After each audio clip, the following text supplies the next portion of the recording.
Hey everyone, welcome to my channel. My name's Lee. You're watching Dark Roots Creations, and this is my best of 2022.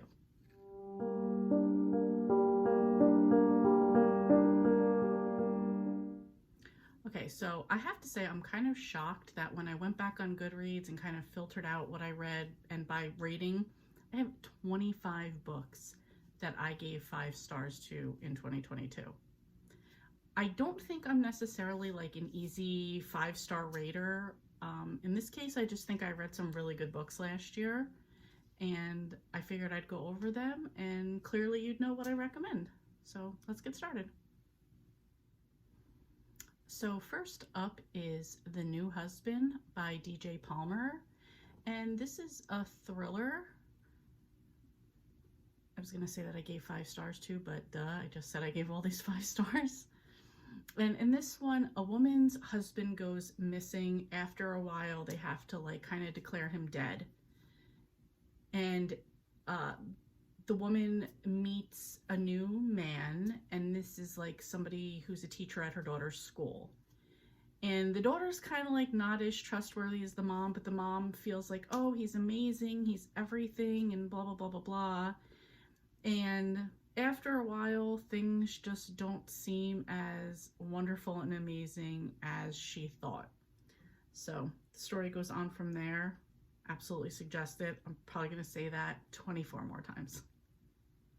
Okay, next up is Honey Roasted by Cleo Coyle. This is number 19 in the Coffee House series. The 5 stars probably because I'm very partial to the series. It's one of my favorite cozy series. But in this one, Claire, who manages City Blend, is planning her honeymoon, and at the same time, she's also introducing this honey cinnamon latte at the City Blend, and it's through her ex-mother-in-law, who kind of hooks her up with like the queen bee of New York City, who kind of like she's getting the honey from. Some like prized bees are escaped, lost, whatever. A murder goes on from here, and Claire has to figure out what happened. Pretty typical cozy, but there's just a vibe I love about. Normally cozies are like set in small towns, but the Coffee House series is set in New York City, and I think there's something cozy about City Blend, like the coffee house within the city, but the city being like the craziness behind it. So I don't know, I really enjoyed this one. So the next book is The Gunkel by Stephen Rowley. In this one, Patrick has to take care of his niece and nephew. Their mother passed away and their father's going to rehab. The father has nobody else to take care of them except his brother Patrick, and he was also really good friends with their mother, so he just feels that like he has to do this despite the fact that it doesn't fit in with his lifestyle. He's very like actor, living in like this little gay community. It's very like by the pool, drinks type of thing, and kids don't really fit in with this, but you know, he has to do it. And the kids, you know, obviously they just want their dad. They don't have their mom anymore, and the relationship that they all have off of each other, like the kids and Patrick, is just awesome. Like, I love this. This is just like the ideal, like, you're thrown into a set, both sets, the kids and Patrick are thrown into a setting that they like really didn't want, wasn't ideal, but like they make it work like better than you ever thought. I totally love this book. Next up is The Stepsisters by Susan Mallory. This was my first and definitely not my last Susan Mallory. In this one, there are 2 women whose parents get married. Together, they have a little sister. So they never really got along, but now when the little sister needs their help, they have to like kind of put everything aside and come together for her. And maybe along the way, it kind of helps them get to know each other better and see each other's sides of things, especially when they were younger. I have looked and I see a couple of her other books have the same like sister vibe type of thing, and you know, I have a sister, so I definitely can relate to that, like closeness in the bond with a sister. So I'm definitely going to read more of these, but this one was really good in my opinion. Next up is The Book of Cold Cases by Simone St. James. Simone St. James writes thrillers with a bit of paranormal to them, and there's usually two dual timelines that are going to meet up somehow. So in this one, back in 77, there'd been a woman, this like rich woman, Beth, who was accused of being the lady killer, who was this woman who was like committing murders. And so you're kind of hearing like the backstory of like how that all came about. And at the same time, you're hearing from the current timeline, a girl who kind of does a blog about cold cases, and somehow she got in touch with Beth and now is kind of interviewing her to kind of do like a tell-all or a memoir on like what really happened. So it's kind of, you see some chapters where like they're telling like the 77 story of how things go about and with Beth then, and you're also kind of hearing like her point of view now, as well as what the reporter, whose name is Shay, is like uncovering as they go along. So there's more to it, but that's just like the basic story. If you're into thrillers with a little bit of paranormal, absolutely recommend all the Simone St. James books. Next up is Reminders of Him by Colleen Hoover.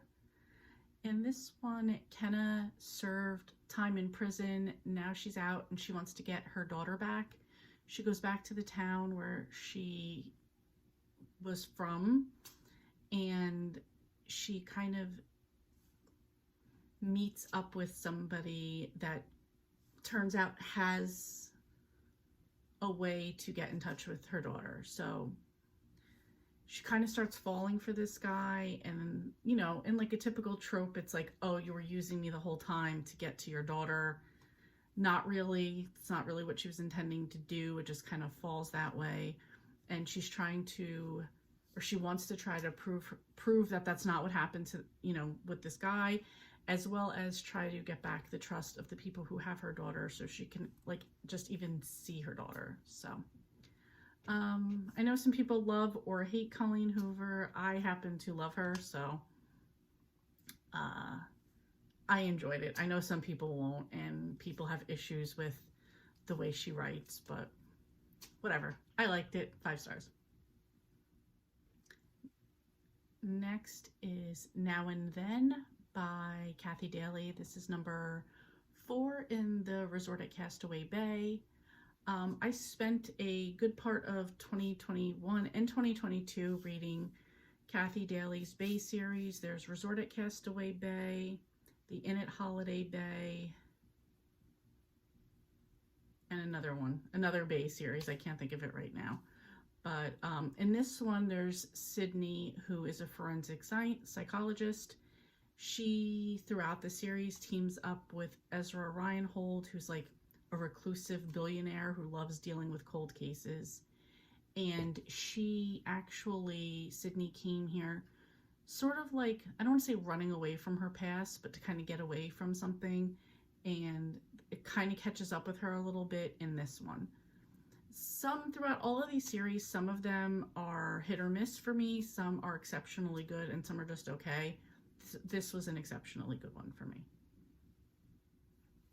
So next is The Night Shift by Alex Finley. Again, this is kind of like a dual timeline.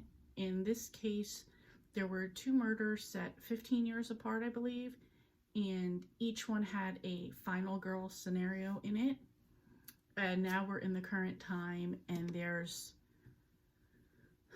the person who survived the first crime back 15 years ago. I believe it was actually New Year's Eve 1999.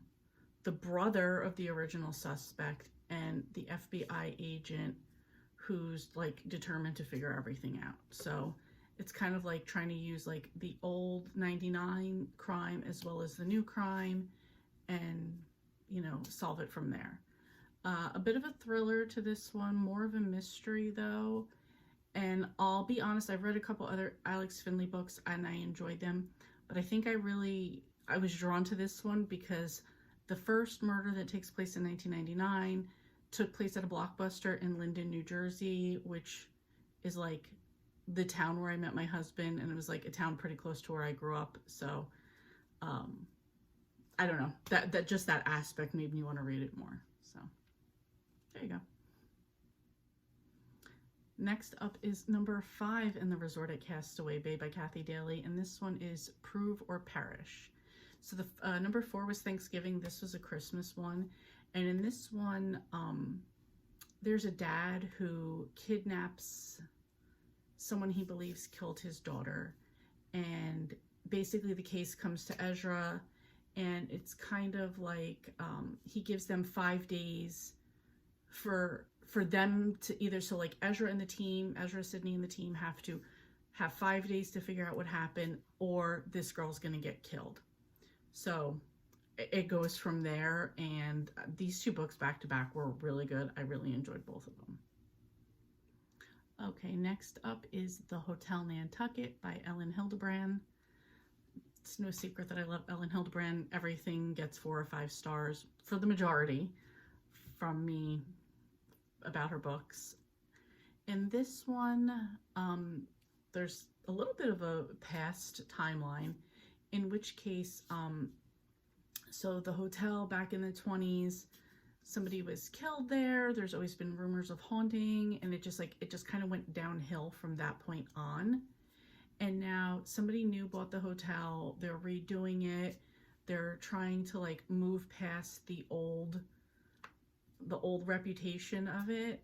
So you kind of have like a little bit of a mystery and kind of figuring out like, hey, things happened here, but what really happened, as well as the manager and the staff trying to like make this the best summer for these people because they want to get the good ratings, you know, the diamond star rating and everything like that.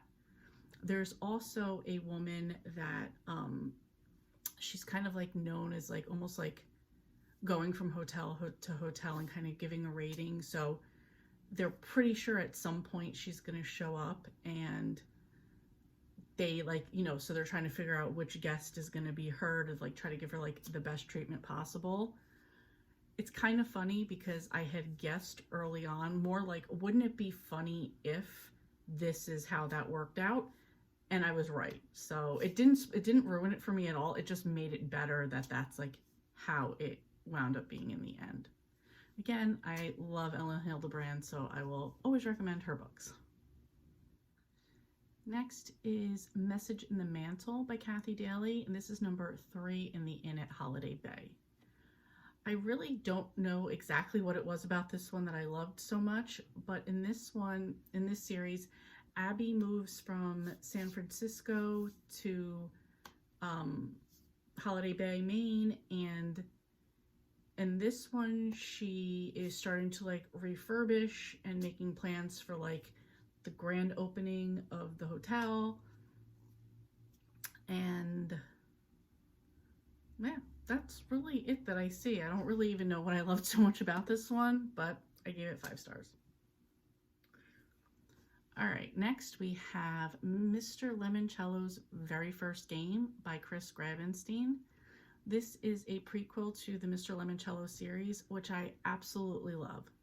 So in the regular series, we know Mr. Lemoncello as kind of this eccentric man, billionaire, millionaire, who loves like libraries and puzzle games and mysteries and team building for the kids. And he has like this like almost like Willy Wonka-esque like adventures for the kids, and like they have to work together at libraries and there's competitions, and it's just so amazing. I love it.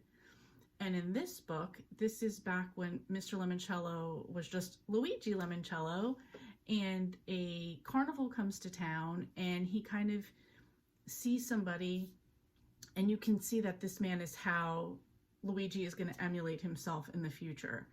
And this man kind of lets Luigi work with him, and you could start to see like the beginnings of how he becomes Mr. Lemoncello. So I mean, you could read this one first, but I think like knowing, like having read all the other books and then this one, it just kind of made it better. You also kind of see like a lot of like the ancestors. I don't even say ancestors, but like maybe the parents or grandparents of the kids we know in the books, like this is like their relatives. So I don't know, it was just really cool. And if you're like into the series, which I absolutely recommend for middle grade, and if you like puzzles, games, Willy Wonka kind of stuff, team building, libraries, this is absolutely the series for you. Okay, so I'm gonna say the next two books together because they're both novellas and they're both like part of the same worlds. So two series that I read last year that I absolutely loved are by Ali Carter, and one is The Gallagher Girls, which are a group of girls who go to a private school, which is really like kind of a place to learn to be an assassin. And the other one is The Heist Society, and that is about a girl named Katarina Bishop, and her family is like a bunch of like infamous thieves. And so in the first one that I have on this list here, it's The Gallagher Girls' Wedding, and this is number 6.5 in the Gallagher Girls series. And in this one, the headmistress of the Gallagher Girls Academy winds up getting married, and her daughter is one of the main characters at the school that we've been reading about. So this was just kind of like a little novella of them getting married, and I just loved it. And then the other one is Double Crossed, and this is where one of the girls from the Gallagher Girls series, Macy, who's like very glamorous and rich, she winds up meeting up with W.W. Hale IV, who you see in the Heist Society. This is like Katarina's boyfriend. He's a billionaire. He's like super into these adventures and spies, and basically this is to take a necklace from like a gala. And it's just for me, it's like the best crossover of Gallagher Girls and of Heist Society. And this was, in the Gallagher Girls series, this was 5.5, and in the Heist Society, this was 2.5. So the only thing that was great for me was at the point where like Macy and Hale are together, and then Katarina shows up, and it's like, oh, you better watch yourself because you don't know. But it's kind of like that on both sides. It's like, for me, it was like, oh, Katarina showed up, you better watch yourself, Macy. At the same time, I'm like, oh, Macy's nobody to mess around with either. So I just loved it. Loved it. I say this all the time. I know it's not going to happen, but I really, really wish Ali Carter would write more specifically of the Heist Society. All right, next we have Steph Soto, Taco Queen by Jennifer Torres. This I read during middle grade May. This is about a girl named Steph whose family runs a taco truck. And she's embarrassed by it. She's always like, you know, like she always smells like tacos, and like she just wishes she had a different life while her father has like worked so hard to like make this life for her. But you know, as a kid, you don't realize that. And then at some point something happens, and like things have to turn around, and she like becomes like proud and hardworking of the taco truck. So it was a really cute book. A lot of like Hispanic representation in it as well. So definitely enjoyed it. Plus, you know, it's tacos. Next, I also read for middle grade May is When Life Gives You Lemons, Make Peach Pie. This is number 1 in the Great Peach Experiment by Erin Soderbergh Downing. I was going to say drowning. In this one, a mom had passed away, and the father is a teacher, like a scientist, and he's very like in his head, always in his work. And when the mom passes away, she had actually, the mom passes away, and then you find out from like some invention she made, like she got a bunch of money. So now the father wants to use that money to take the kids like on like a big trip. So they're all excited, and just in the father's mind, like he just doesn't get it. Like he decides to buy a food truck, and they're gonna like go on the food festival circuit. and the kids are like, this isn't what I wanted. Like, we wanted to go to like a pool and hang out by the beach type of thing.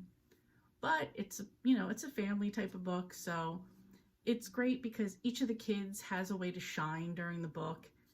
The truck festival part of it was fun, and like the father kind of does realize like, hey, I need to be there for my family more. I can't be like all in my head about like science and stuff. I know this is only the first book in the series. I think there's 3 out, maybe more, maybe there's going to be more, I'm not sure. Plan on reading the second one for this year, but I thought it was really cute and like a great like family work together type of book. Next up, and I don't even remember why I read this one, was Tales of a Fourth Grade Nothing by Judy Blume, which was a book from my childhood. I mean, I guess it got 5 stars just on nostalgia, but I did reread it and I really enjoyed it. And this one, it's a story about a boy named Peter who just, is just trying to live his life. And he has a little brother named Fudge that just gets all the attention. And no matter what he does wrong, no matter what he ruins of Peter's, his parents are just kind of like, oh, you have to understand that he's little and, blah, blah, blah. And it's okay, Fudge. And Peter just like can't stand it. So as the oldest in my family, I'm kind of on Peter's side with things, and I kind of relate to his side of things. And Judy Blume was just an amazing writer, so 5 stars. Next up on the list is The Lights on Knockbridge Lane by Rowan Parrish. This is number 3 in the Garrett Run series. And the way I understand it is you can read these out of order because Garrett Run is just the town, so each book is just about somebody else in the town. Like maybe you'll run across somebody that you've read about already throughout the series, but you can totally read them out of order. And in this one, Adam had a breakup. This is an LGBT, so he had a breakup with his man, and now he's solo raising their daughter, Gus. She's like absolutely the cutest little girl.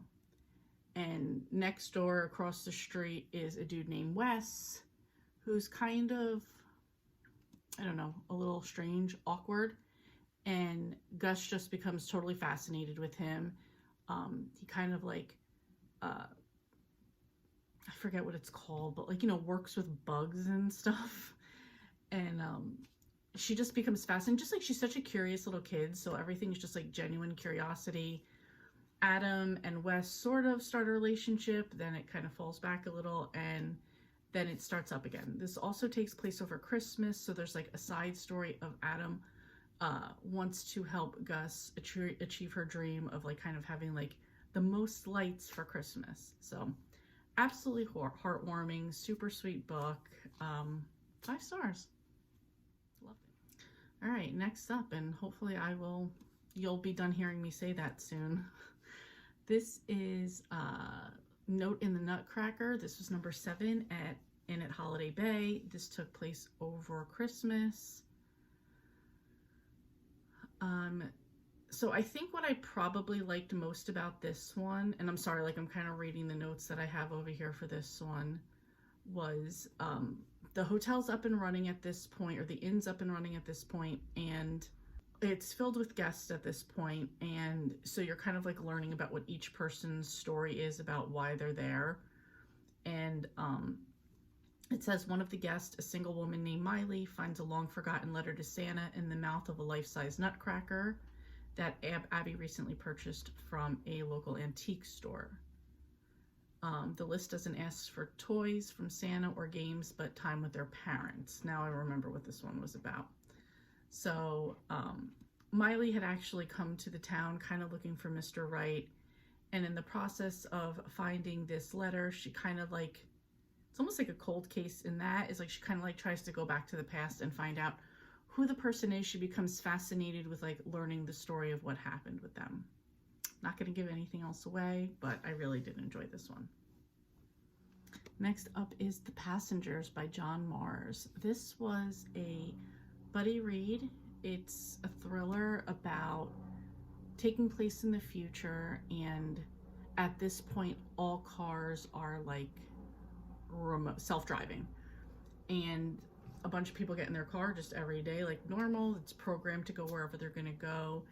And 8 people find themselves in a situation where their cars have been hijacked, and somebody lets them know that this has happened, and basically within set amount of miles time they're going to crash and like die.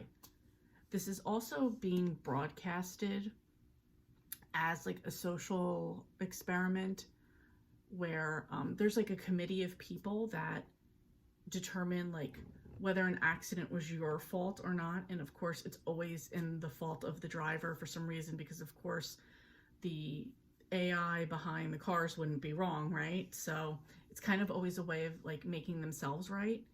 And the social experiment puts that committee under fire at the same time. So it's how do these 8 people handle themselves, and it becomes a part of like the terrorist threat of these people who like hijacked is kind of like the committee has to pick who dies in the situation, like who's gonna get it. So it's just a really good story behind like social experiment. The social media behind it becomes like likes and hashtag of like, as you start to hear a little bit of each person's story, like people determine based on that, like there's an illegal immigrant, a husband and a wife, that one of them's been cheating, and a suicidal guy, and this old-time Hollywood woman who doesn't even think that this is like a real thing that's going on. So I don't know, just from like the social experiment aspect of this, I loved it. All right, next up is It Ends With Us by Colleen Hoover. Again, I've said my piece about people who love or hate her. In this one, there's this is It Ends With Us Part 2. So there was It Ends With Us was the first one. This is It Starts With Us. I believe the same character is a guy named Atlas. And in this one, there's a woman named Lily who, her and her ex-husband are trying to co-parent, treading very carefully their daughter. And Atlas comes back into Lily's life, and the ex-husband Ryle he's very aggressive, abusive, and like the one person that he can't stand is Atlas. So it's like trying to tame that situation and keep that at bay while developing their relationship, and it goes from there. Okay, next up is Fatal Fried Rice by Vivian Chen. This is number 7 in the Noodle Shop series. And in this one, Lana, who runs the Holy Noodle Shop series restaurant, she doesn't know how to cook, and she's tired of like her family kind of ragging on her for that. So she secretly takes a Asian cooking class at the community college. After the first class, she leaves. She comes back in because she forgot like her papers for the class, and the instructor's dead. You know, she calls 911, and it goes from there. So of course, since she's kind of the last one seen there, there's like a cop who's like really like it's you, it's your fault, and you know, I know your reputation, and blah blah blah blah blah. So she kind of really has to defend herself, solve the crime along with Megan, her best friend, and it kind of goes from there. I thought in particular like 7 and 8 in this series were amazing. I read 8 this year though, so I can't add it to this list, but yeah, this one was really good. Next up is Jar of Hearts by Jennifer Hillier.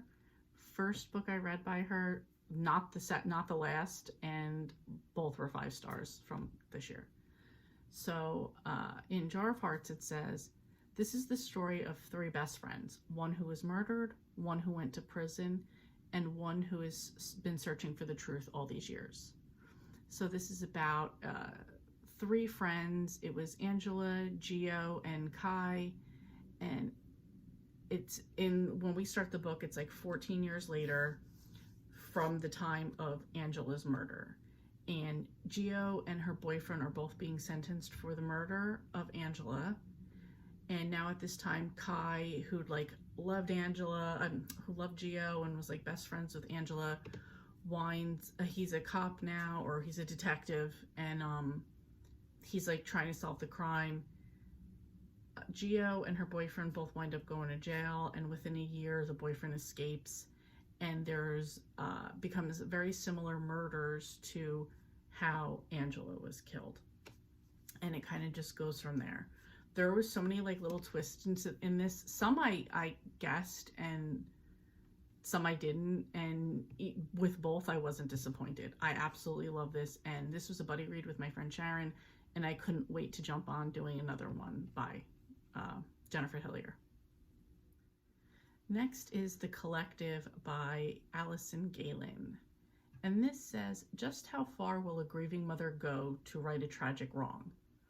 Camille is grieving and angry. A mother who 5 years after her daughter's death is still obsessed with the privileged young man she believes to be responsible. So this kind of goes where she's angry. He was like, you know, from a prestigious type of family. He kind of was like, no, nothing happened the way, you know, your daughter told you it happened or whatever. And from there, the mother kind of gets a note and kind of gets introduced to this group called The Collective. And this is just basically a group of other women who are grieving over the loss of their children in sort of ways in similar situations. And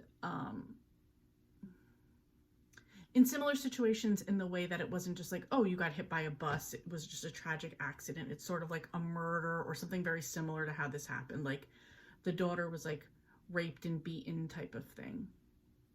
So, so basically The Collective is kind of like a forum to be able to say whatever you want to say and get out your grief. But then it becomes more than that. It becomes revenge for everybody that they feel is responsible and guilty. And it just kind of goes from there. And I absolutely loved it. Loved it. I was on such a thriller kick this year, especially at the end. So this definitely didn't disappoint. And the last one for 2022 that I gave 5 stars was Little Secrets by Jennifer Hillier. Like I said, I was on like a kick with her, a kick with thrillers, and this one just loved it.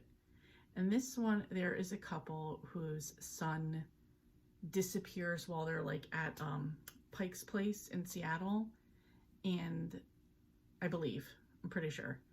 And like the footage just shows him like walking away with a Santa. And it's like a year later, Marin, the mother, can't like get past this, and during this time she's hired a private eye, and the private eyes do, because basically, you know, the cops and everything, they did what they could, but time's passed and it's like, okay, we have to move on to other things. And the mother hires a private eye to kind of, you know, continue the search for her son Sebastian. And during this time, the private eye finds out that her husband Derek has been having an affair with a younger woman, Kenzie. And it's kind of like, where do I go from here for the wife? And it's kind of the story of where she can go from there, what money can get you, what grief will do to you, and how far you're willing to take things. So that's it. That was my 5 stars for 2022. Looking back now, I'm just like, oh, these were so good, and like kind of making me remember, oh, let me look up this author and see what else I want to read by them. If you guys have read any of these, please let me know. Let me know what you thought. And let me know what your like top 5 best books of 2022 were. I love kind of doing this and seeing what people have on their list and what they've read.